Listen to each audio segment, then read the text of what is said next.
Jean-Louis, il ne s'agit pas d'un œuf à la coque, mais d'un curry de poulet au gingembre. Et on va réaliser cette recette en compagnie de Thomas Sédy. Bonjour Thomas. Bonjour. Vous êtes cuisinier au seul restaurant de Fourcès, quasiment. Tout à fait. Voilà, et vous allez effectuer cette recette qui a été réalisée par votre cuisinier en chef.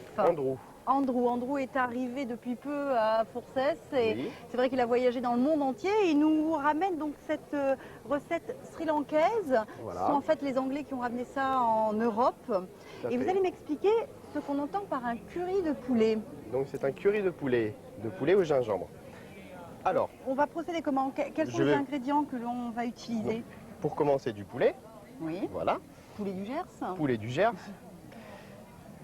Du yaourt. Du lait de coco. C'est facile à trouver ça, le lait de coco? Dans tous les supermarchés, oui. Principalement supermarchés, au rayon asiatique, vous avez le lait de coco. Voilà. Du gingembre. Voilà, du gingembre. La racine, là il est broyé évidemment. De l'ail. Oui. De Lomagne. Voilà, de Bourbon de Lomagne. Et les épices. Ensuite, en épices, vous avez du paprika rouge. Voilà. D'accord, paprika. Voilà. Du cumin. Du curry, de la muscade et de la cannelle. D'accord. Et voilà. En fait, c'est ce mélange d'épices qui va donner le curry et donc le nom à ce plat de viande. Ça peut marcher aussi pour le poisson. Pour le poisson, on peut le faire avec du poisson, avec du poulet, de l'agneau. Voilà. On a levé les filets de poulet. On va préparer une espèce de marinade au yaourt. Voilà, tout à fait. Donc, on s'y attelle. Allez. Un saladier. Oui. Donc, on prend le yaourt comme ceci, verse dedans. Oui. Un seul yaourt suffit donc. Voilà, pour préparer deux escalopes, oui. Ensuite, le gingembre. On met la dose de gingembre. Oui, il faut bien que ce soit... hop. Ça apporte quoi? Un peu de piquant? Voilà, un petit peu de piquant, un petit peu citronné, un petit peu. Ensuite, de l'ail. Et les épices. Et les épices. Dans quelle proportion? Le pot entier? Non, pas tout entier. D'accord, allez-y. C'est un plat que vous proposez à la carte? Voilà, tout à fait. Tenez, je vous passe les autres. Merci. Hop. Donc on va malaxer tout cela. Voilà. Je vais mettre la main à la pâte, allez, je verse comme ça. Merci. On mélange le tout.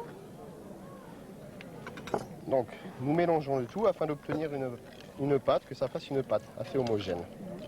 Et on va y plonger les filets de poulet. Voilà, les filets de poulet découpés. D'accord.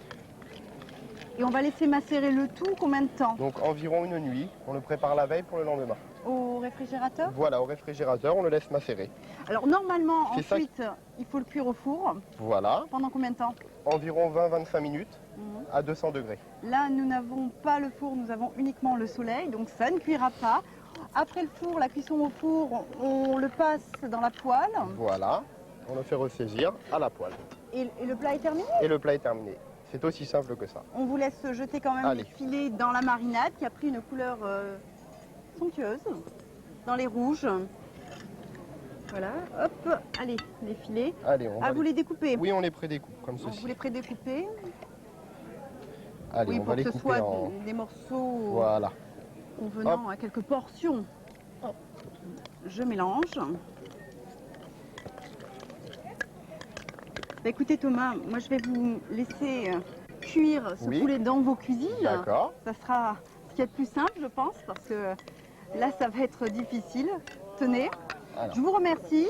Je précise donc qu'on pourra déguster ce que vous venez de concocter demain, dimanche, à Fourcès. Voilà, tout à fait, à Fourcès. Vous serez au piano?